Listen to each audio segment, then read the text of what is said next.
Bonjour à toutes et à toutes, me revoilà aujourd'hui pour faire une petite recette, une petite tarte aux amandes et aux dattes. Voilà, c'est des dattes qui proviennent de notre jardin à Djerba. Donc mon mari m'a ramené quelques dattes, il est allé là-bas quelques jours. Et donc je vais d'abord en dénoyauter quelques-unes. Moi, je les pèse pas, c'est un petit peu à l'œil, je regarde la quantité. Et si jamais j'en ai besoin de plus, eh bien, je referai d'autres. Mais je vais déjà dénoyauter quelques-unes donc de ces dattes.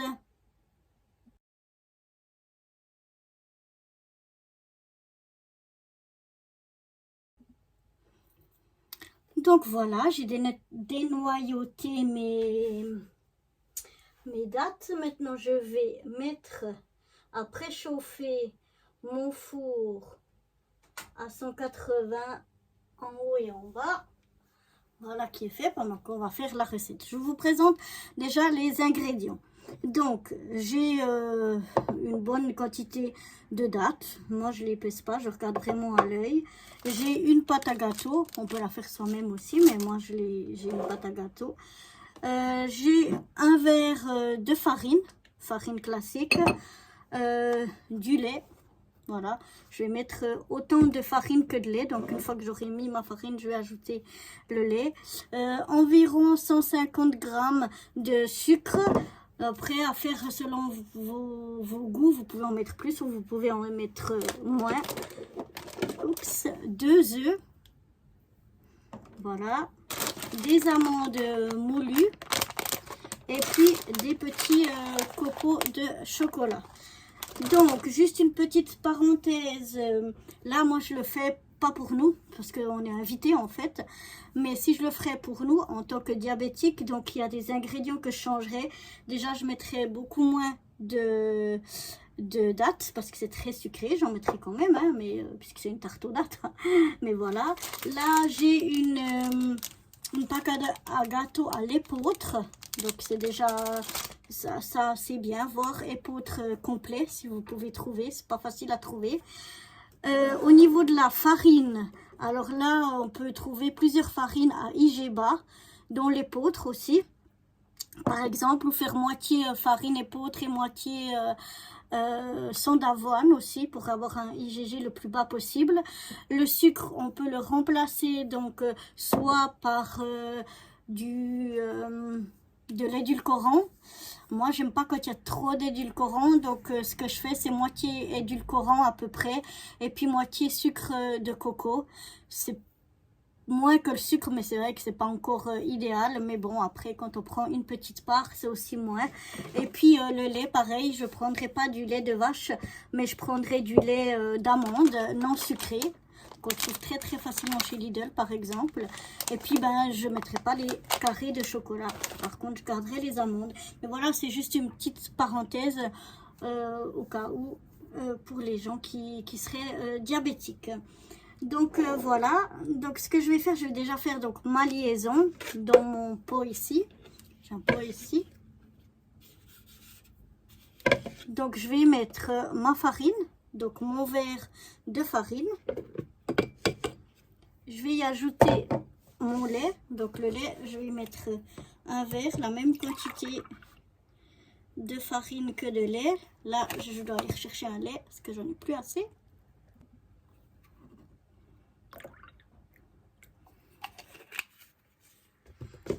Oups.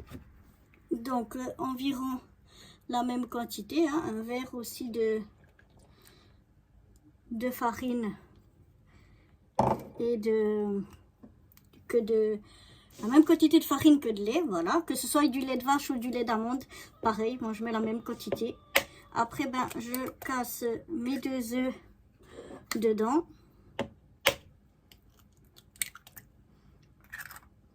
Voilà, je rajoute mon sucre, voilà, je rajoute vraiment tout en même temps. Et maintenant, ça, je vais venir le mixer. Donc ça, je vous passe de ça parce que ça fait un bruit infernal. Donc je vais mixer tout ça et je vous retrouve juste après. Donc voilà, j'ai tout bien mixé ça. Donc maintenant, je vais prendre ma plaque à gâteau. Voilà, je vais ouvrir ma pâte que j'ai ici.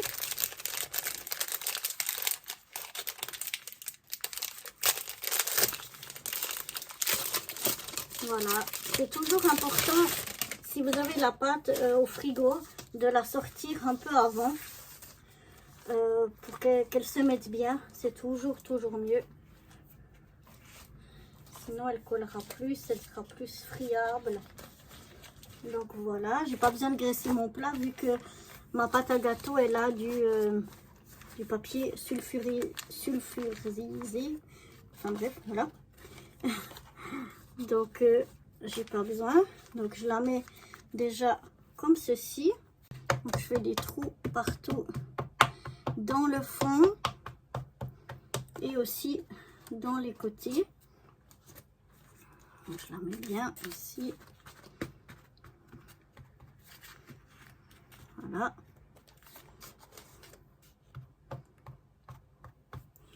Comme ceci. Maintenant, je vais venir déposer un lit d'amandes. Donc voilà, je vais mettre un lit d'amandes. Hein. Donc moi, je calcule pas. Je regarde que mon fond il soit bien recouvert. Qu'il y en ait une bonne couche parce que ben, nous, on aime ça. Après, on va voir selon les goûts. Mais moi, j'en mets une bonne couche. Donc vous voyez, c'est presque tout le paquet qui doit en contenir 200 grammes. Ouais. Donc je pense que c'est presque, je pense 150 grammes qu'il doit y avoir là-dessus. Maintenant, je viens verser ou mettre un petit peu mes dattes. Comme ça, un petit peu partout. Je vais les mettre un peu plus comme il faut pour qu'il y en ait de partout.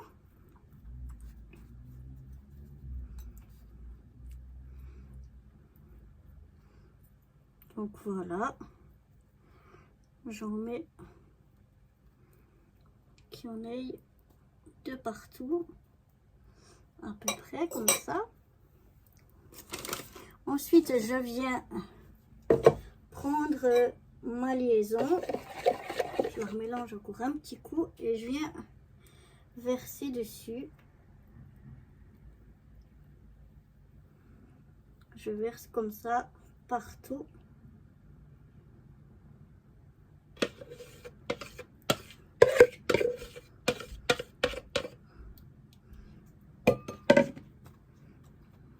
Voilà, je regarde qu'il soit bien mis de partout.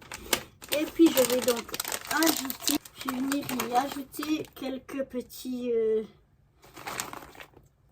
morceaux de chocolat par-ci par-là.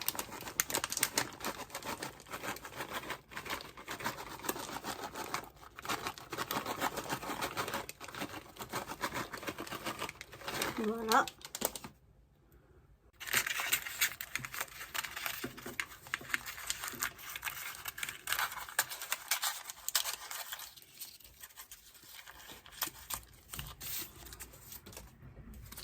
Voilà.